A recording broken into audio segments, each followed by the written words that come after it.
കാറ്റത്തെ കിളിക്കൂടിൻ്റെ ഇന്നത്തെ എപ്പിസോഡിലേക്ക് എല്ലാവർക്കും സ്വാഗതം. അങ്ങനെ നമ്മുടെ സുഭാഷ് ഏട്ടന് വേണ്ടി നിധി കല്യാണം ആലോചിക്കുന്നത്. അപ്പോൾ സുനന്ദയുടെ കാര്യങ്ങളൊക്കെ അവർ പറയുന്നുണ്ട്. സുനന്ദ അല്ലാണ്ട് വേറെ ആരെങ്കിലും നോക്കാനാണ് അനിയന്മാരും പറയുന്നത്.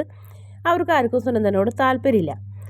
എന്നാൽ പിന്നെ നമുക്കൊരു കാര്യം ചെയ്യാം, മാട്രിമോണിയിൽ രജിസ്റ്റർ ചെയ്യാമെന്ന് പറയും. അപ്പം നമുക്ക് ഇഷ്ടമുള്ള പെൺകുട്ടികളെ സെലക്ട് ചെയ്യാമെന്ന് പറയും. അപ്പോൾ അവർക്ക് എല്ലാവർക്കും ആ ഓപ്ഷൻ ഇഷ്ടമാവും. അങ്ങനെ നിധി ഫോൺ എടുത്ത് വരാന്തയിൽ വന്ന് എല്ലാവരും കൂടി ഇരിക്കുന്നു. സുഭാഷ് ഇല്ല, ബാക്കി എല്ലാവരും കൂടി ഇരുന്ന് കഴിഞ്ഞിട്ട് സെലക്ട് ചെയ്യുന്നു. അങ്ങനെ ഓരോ കാര്യങ്ങളൊക്കെ ചെയ്ത് എല്ലാം കഴിഞ്ഞപ്പോൾ സുഭാഷേട്ടൻ്റെ വയസ്സും ഫോട്ടോവും അങ്ങനെ എല്ലാം സെറ്റ് ചെയ്തു. അതിനുശേഷം പൈസ അടയ്ക്കണമായിരുന്നു. അപ്പോൾ നിധിക്ക് ഗൂഗിൾ പേ ഇല്ലാത്തത് കൊണ്ട് സുധീഷ് പണമൊക്കെ കൊടുക്കുന്നുണ്ട്. അപ്പോൾ സുധീഷ് പണം കൊടുത്തപ്പോൾ ഹരീഷിനും നികേഷിനൊക്കെ സംശയമായി, ഇത്ര പെട്ടെന്ന് ഇയാൾ ഇങ്ങനെയൊക്കെ ചെയ്യുമോ എന്നൊക്കെ ആലോചിച്ചിട്ട്. എന്തായാലും നിധിയുടെ മുന്നിൽ ആളാവാൻ വേണ്ടിയിട്ടുണ്ടെങ്കിലും സുധീഷ് പണമൊക്കെ എടുത്ത് കൊടുക്കുന്നുണ്ട്. അപ്പോഴത്തേനും നമ്മുടെ സുഭാഷ് വരും. അപ്പോൾ സുഭാഷ് വരുമ്പോൾ എന്തെല്ലാവരും കൂടി ഇരുന്ന് വട്ടിട്ട് ആലോചിക്കണേന്നറിയും. ഞങ്ങളേ ചേട്ടനൊരു പെണ്ണാലോചിക്കുന്നു പറയും. അയ്യോ പറയണ്ടായിരുന്നു എന്ന് വിചാരിക്കും. എന്നാലും ചേട്ടനോട് ഇരിക്കും. ചേട്ടൻ്റെ സങ്കല്പത്തിലുള്ള പെണ്ണിന് എങ്ങനെ വേണമെന്നൊക്കെ പറയുമ്പോൾ അതൊന്നും എനിക്കറിയില്ല എന്ന് പറയും. അതെന്താ അറിയാത്തതെന്ന് നിധി ചോദിക്കുന്നത്. നികേഷിന് വരെ സങ്കല്പമുണ്ട്, നീ പറഞ്ഞേടാ നിൻ്റെ സങ്കല്പം എന്ന് പറഞ്ഞപ്പോൾ എനിക്ക് സൗന്ദര്യം ഉണ്ടായിരിക്കണം, പഠിപ്പ് വേണം, ഒരു ജോലി വേണം, അങ്ങനെയൊക്കെ പറക്കണ്ട. അവന് വരെയും സങ്കല്പമുണ്ട്. ഇതാണോ ഇങ്ങനത്തെയൊക്കെ എനിക്കുണ്ടെന്ന് പറയാം. എന്നാൽ പറയാൻ പറയും. അപ്പം പറയും കുറേ മുടി വേണം, സാരി ഉടുക്കാനറിയണം, പിന്നെ വഴക്കന്നെ പറയരുത്, പണിയെടുക്കാൻ അറിഞ്ഞില്ലെങ്കിലും കുഴപ്പമില്ല, ഞാൻ വയ്ക്കുന്ന ഭക്ഷണമൊക്കെ കഴിക്കണം, എന്തെങ്കിലും തെറ്റ് ഞാൻ ചെയ്തിട്ടുണ്ടെങ്കിൽ എന്നോട് പറഞ്ഞ് തിരുത്താം, കാരണം ഞങ്ങളുടെ സൈറ്റിലൊക്കെ ഓരോരുത്തർ ഭാര്യയോട് വേണ്ടിയിട്ട് 3 ദിവസമായി ഭാര്യ വഴക്കണ് അങ്ങനെയൊക്കെ പറയുന്നത് കേട്ടിട്ടുണ്ട്, അതുകൊണ്ടാണെന്ന് പറയും. അങ്ങനെ സുഭാഷേട്ടൻ്റെ സങ്കല്പം പിന്നെ നിർത്താണ്ട് പറഞ്ഞുകൊണ്ടിരിക്കുന്നത്. അപ്പോൾ സുധീഷ് പറയും മതി ഇതിപ്പോൾ ഒരുപാടായല്ലോ എന്ന് പറഞ്ഞ് ചേട്ടനെ എല്ലാവരും കൂടെ കിളിയാക്കുകയാണ്. അപ്പോൾ ചേട്ടനിയന്മാർ അങ്ങോട്ടും ഇങ്ങോട്ടും നല്ല സന്തോഷത്തോടെ ചിരിച്ച് കളിച്ച് ഓടണൊക്കെ കണ്ടപ്പോൾ നിധിക്കും ഭയങ്കര സന്തോഷമാവുന്നുണ്ട്. അതിനുശേഷം പിന്നെ നിധി മാറാലൊക്കെ അടിക്കുന്നു. അപ്പോൾ സുധീഷ് വന്ന് പറയും, അല്ല ഇങ്ങനെ മാറാലൊക്കെ അടിച്ചിരുന്നാൽ മതിയോ, പിന്നെ ഞാൻ എന്ത് ചെയ്യണമെന്ന് ചോദിക്കും. ഇങ്ങോട്ട് എൻ്റെ കൂടെ വന്നപ്പോൾ ഒരു ലക്ഷ്യം ഉണ്ടായല്ലോ, അതൊന്നും നടത്തണില്ലേന്ന് ചോദിക്കും. ഹലോ എനിക്കറിയാം എന്താ ചെയ്യേണ്ടതെന്ന്, സുഭാഷേട്ടൻ്റെ കല്യാണം മാത്രം നോക്കി നടത്തിയാൽ മതിയോ എന്ന് ചോദിക്കും. എന്താ സുഭാഷേട്ടൻ്റെ കല്യാണം നോക്കണ്ടേ, നിങ്ങൾക്ക് എന്താ സുഭാഷേട്ടൻ്റെ കല്യാണം എന്ന് പറയുമ്പോൾ ഇത്ര ഇഷ്ടമില്ലാത്ത, അയ്യോ ഞങ്ങൾക്കൊരു ഇഷ്ടക്കുറവില്ല എന്നറിയും. എൻ്റെ സുഭാഷേട്ടൻ പെണ്ണ് കെട്ടിയാൽ പിന്നെ നിങ്ങൾക്ക് വെച്ച് വിളമ്പിയും അലക്കിയും തരില്ല എന്ന് വിചാരിച്ചിട്ടാണോ എന്ന് ചോദിക്കും. അങ്ങനെയൊന്നും മനസ്സിൽ പോലും കണ്ടിട്ടില്ല എന്ന് പറയും. എന്നാൽ പിന്നെ അതേ പറ്റി പറയണ്ടെന്ന് പറയും. പിന്നെ ജോലിക്ക് പോണ കാര്യം, ഞാൻ നാളെ കോളേജിലേക്ക് പോകുന്നുണ്ട്, സർട്ടിഫിക്കറ്റിന് അപേക്ഷിക്കാൻ വേണ്ടി പോകുന്നുണ്ടെന്ന് പറയും. ആണോ, എന്നാൽ ഞാനും കൂടി പോരാന്ന് പറയോ. വേണ്ട, എനിക്കറിയാം ഒറ്റയ്ക്ക് പോകാൻ, ഞാൻ ബസ്സിന് പോയിക്കോളാം, തക്കലയിലല്ലേ, എനിക്കറിയാം പോയി വരാൻ.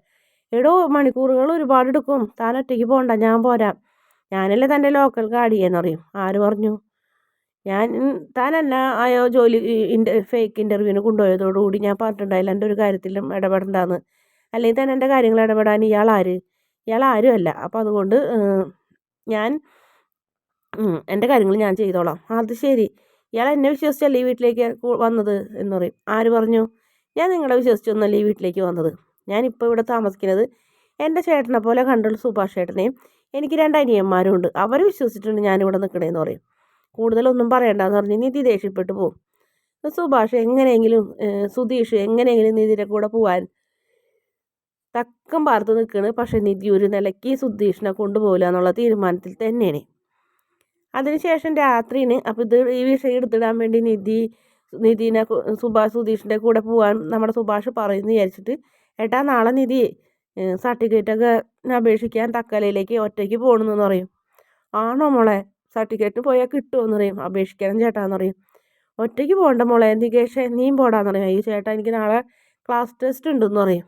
ആണോ, അല്ലെങ്കിൽ അതുകൊണ്ടാണ് ഞാൻ വിളിക്കാത്തത്, ഞാൻ പൊക്കോണ്ട് ചേട്ടാന്ന് പറയും. എന്നാൽ മോളെ ഞാൻ വരാമെന്ന് പറയും. സുഭാഷ് പറയും വേണ്ട ചേട്ടാ, വീട്ടുകാരെന്നെ ഇങ്ങനെ അടക്കി പൊത്തി പിടിച്ച് വളർത്തി ഒരു സ്ഥലത്തേക്ക് വിടാണ്ട് നിങ്ങളും അങ്ങനെ ചെയ്യല്ലേ, ഞാൻ പോയി വരാം ബസ്സിന്, എനിക്ക് പേടിയൊന്നുമില്ല എന്ന് പറയും. അപ്പോൾ പറയും അത് വേണ്ട മോളെ, നമ്മൾ ഒറ്റയ്ക്ക് പോകണ്ട, ഞങ്ങൾക്കൊരു ടെൻഷൻ എന്ന് പറയും. അപ്പോൾ സുധീഷ് വിചാരിക്കും സുധീഷിനെയും കൂട്ടി പോകാമെന്ന് വിചാരിക്കും.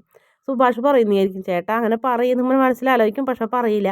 നികേഷിനും ഹരീഷിനും മനസ്സിലാവേണ്ട കാര്യം നോക്കിയാൽ ഇത് വിഷയം എടുത്തിട്ടത് ഏട്ടത്തി വേണമെങ്കിൽ ഉച്ചയ്ക്ക് തന്നെ പറഞ്ഞിട്ടുണ്ടാവും ഇങ്ങോരെ കൊണ്ടുപോകില്ല എന്നിട്ടാ, അതാവുള്ളൂ ഇപ്പം ഇങ്ങനെ ഈ വിഷയം എടുത്തിട്ടേന്ന് പറയാം. അപ്പോൾ ഇതൊക്കെ ഭാസ്കരൻ കേട്ടിട്ടുണ്ട്. ഭാസ്കരൻ അവിടെ മദ്യപിച്ചുകൊണ്ടൊക്കെ ഇരിക്കുന്നു, കവിതൊക്കെ പാടുന്നുണ്ട്. അപ്പോൾ ആ സമയത്ത് ഞാൻ പോകാൻ സുധീഷ് നാണല്ലാണ്ട് അങ്ങോട്ട് പറയും. ഞാൻ പറഞ്ഞാണ് ഏട്ടാ ഞാൻ കൂടെ പോകാമെന്ന് പറയും. അപ്പോൾ പറയും വേണ്ട, ഇയാൾ എന്നാ പോകുന്നതോടുകൂടിയാണ് എനിക്ക് മതിയായിട്ടുണ്ട്, എനിക്കറിയാൻ ഒറ്റയ്ക്ക് പോകാൻ, അല്ലെങ്കിൽ തന്നെ ഇയാൾ എന്തിനാ എൻ്റെ കൂടെ വരുന്നത്, എനിക്കറിയാനാ എൻ്റെ കോളേജിൽ പോകാനൊക്കെ പറയും. അപ്പോൾ ഇതൊക്കെ കേട്ട് നിൽക്കുന്നുണ്ട് നമ്മുടെ ഭാസ്കരൻ. അങ്ങനെ ഒന്ന് ഒറ്റയ്ക്ക് പോയിട്ട് വാ മോളെ, ഇടയ്ക്കിടയ്ക്ക് വിളിക്കണം, അങ്ങനെ ഇങ്ങനെയൊക്കെ പറഞ്ഞ് സുഭാഷ് ഓരോ ഉപദേശങ്ങളൊക്കെ കൊടുക്കും. ശേഷം പിറ്റേ ദിവസം രാവിലെ നമ്മുടെ നിധി പ്രാർത്ഥിച്ചിട്ടൊക്കെ നിൽക്കണം. അപ്പോൾ സുധീഷ് കൂടെ പോകാൻ രക്ഷയില്ലാണ്ട് നിൽക്കല്ലേ. അപ്പോൾ അതിനും വെള്ളവും സ്നാക്സും ഒക്കെ ആയിട്ട് വരുന്നു നമ്മുടെ സുഭാഷ്. ഇതൊന്നും വേണ്ട ചേട്ടാ, ഞാൻ കുട്ടിയൊന്നുമല്ലല്ലോ, അതൊന്നും സാരില്ല, ബസ്സിക്കുമ്പോൾ വെള്ളം കുടിക്കണം, ബിസ്ക്കറ്റും കഴിക്കണം എന്ന് പറഞ്ഞാൽ അതൊക്കെ കൊടുക്കും. അപ്പോഴത്തേനും ഒരു കാറ് വരുന്നുണ്ട്. അപ്പോൾ ആ കാറ് ആരെയാണാവോ എന്നറിയാം. അത് ഞാൻ നിധിക്ക് പോകാൻ വേണ്ടി കാറ് ഏർപ്പാടാക്കിയതാണ് കേട്ടാ, അത് നന്നായിന്ന് സുഭാഷും പറയും. എന്നിട്ട് കാർ ഡ്രൈവർ ഇതിക്ക് ചെല്ലുവിടാ, എന്തായി നോക്കുന്നതേ, ഞാൻ പറഞ്ഞ പോലെയൊക്കെ തന്നെ നീ കാര്യങ്ങൾ, ഇത് നമ്മുടെ കാറെന്ന് നമ്മുടെ കാറെന്ന് പറഞ്ഞേക്കുന്നത്, ഞാനും നിന്നെ പോലെ ഡ്രൈവറെന്നൊന്നും പറയരുതിട്ടാന്നൊക്കെ പറയും. ട്രാവൽസിലെ കാറെന്നൊക്കെ പറഞ്ഞിട്ടുണ്ടെന്നൊക്കെ പറഞ്ഞു. നമ്മുടെ ഫുള്ള് ഉടായിപ്പല്ലേ. ആടാ, ഉടായിപ്പൊന്നും അല്ലാന്നറിയാം. എന്നാൽ നീ പെട്രോൾ ഡീസൽ അടിക്കാൻ കാശ് തരാൻ പറയും. അതൊക്കെ ഞാൻ തരാടാ, കാശൊന്നും തരാണ്ടിരിക്കില്ല എന്ന് പറയും. അപ്പോഴത്തേന് നിധി വരും. അങ്ങനെ നിധി കാറിൽ കയറി യാത്ര പറഞ്ഞു പോണ്. സുഭാഷിനും സുധീഷിനൊക്കെ എല്ലാവരോടും യാത്ര പറയുന്നുണ്ട്. എന്നിട്ട് നികേഷും ഹരീഷും കൂടെ കളിയാക്കണ് നമ്മുടെ നിധീഷിനെ. അയ്യോ, ആകെ ചമ്മിപ്പോയല്ലോ ചേട്ടൻ എന്ന് വിചാരിച്ചിട്ട്. അതിനുശേഷം നിധിയുടെ കൂട്ടുകാരി വിളിക്കുന്നു, ശ്വേത. അപ്പോൾ എവിടെ എത്തിയെന്ന് ചോദിക്കും. അപ്പോൾ ഇറങ്ങിയിട്ടുള്ളൂ, 3 മണിക്കൂർ എടുക്കും എന്ന് പറയും. അങ്ങനെ അവിടുന്ന് ഇറങ്ങുമ്പോൾ കോളേജിൻ്റെ ഗേറ്റിൻ്റെ അവിടെ ഞാൻ ഉണ്ടാവും, നീ എന്നെ ഒന്ന് വിളിച്ചാൽ മതി എന്ന് പറയും. കുട്ടികളൊക്കെ എല്ലാവരും നല്ല ത്രില്ലിലാണ്. നീ വരുന്നെന്ന് പറഞ്ഞപ്പോൾ എല്ലാവർക്കും നിന്നെ കാണണമെന്ന് പറയുന്നുണ്ട്. അയ്യോ, അപ്പോൾ അതെൻ്റെ ചേട്ടൻ അറിയില്ലേ എന്നിങ്ങനെ നിധി ചോദിക്കുന്നുണ്ട്. അങ്ങനെ പേടിച്ച് അതൊരു ശരിയാണല്ലോ എന്നിങ്ങനെ ആലോചിച്ചുകൊണ്ട് നിൽക്കുക. നിധിയെ കാണിച്ചുകൊണ്ടാണ് ഇന്നത്തെ എപ്പിസോഡിൻ്റെ അവസാന ഭാഗം. വീഡിയോ ഇഷ്ടപ്പെട്ടാൽ ചാനലൊന്ന് സബ്സ്ക്രൈബ് ചെയ്യണേ.